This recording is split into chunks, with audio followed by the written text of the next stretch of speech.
uwei ubriu ladu la kajing im kat ba arngut ki wei pat kilangat ha kajing mynsaw na ki jingjia suba shah dung tari ki bala ja ha ka mit jok arpun rio tarik na itung ha East Khasi Hills ha ka bala suba jor ba kini baro laingon ki dei ki baya itho itaw u Superintendent of Police ka district uba Vivek im upintip baya utay ulanan ubaning kong lalap hajan ka kherdop jong ka BSF battalion haga Porsche posting menmiet haringkat kidin syadung tari. Hadin kani nakalyang ki BSF kilapan kenria ya u shandigrims bat menta udang dan hapring kajing sumar ong USP habakren syakilar pasai kubor hak arpnyau tarik naitung. Upentip ba hadin kani ki pulit kilayo kubor halor ka weipat kamet yam basyadung ha mau kasyang. Ya kan kamet lapin kit no syapo hospital ban le ya ka postmortem.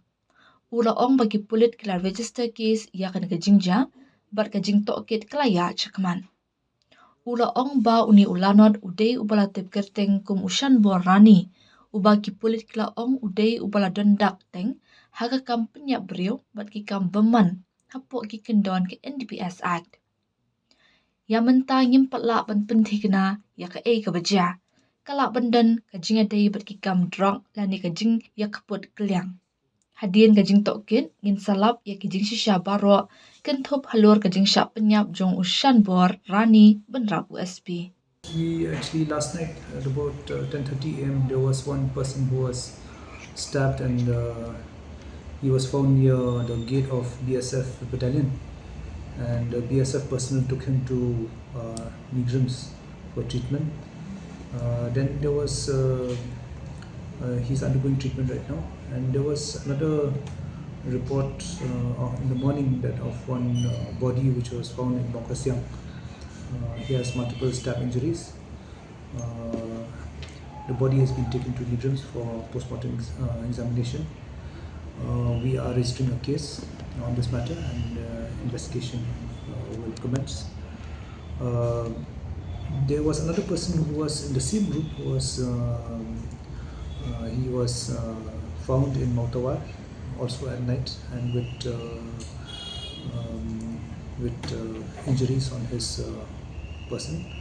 So he is also been hospitalized, and so it appears that these three people were together. The deceased is identified. His name is Shanbor Rani. In fact, he was also involved in many cases earlier on, and in offences of murder and under the NDPS Act. So we have registered a case and we will investigate the whole matter. As of now, we cannot say what is this about, whether it's any, what is the motive behind this killing, whether it has to do with whether it has to do with anything to do with the drug trade, or whether it's vendetta killing. Once we investigate, then we will be able to get some clue as to why this killing of Shanbor Rani, which was actually recognized as belongs to the deceased himself.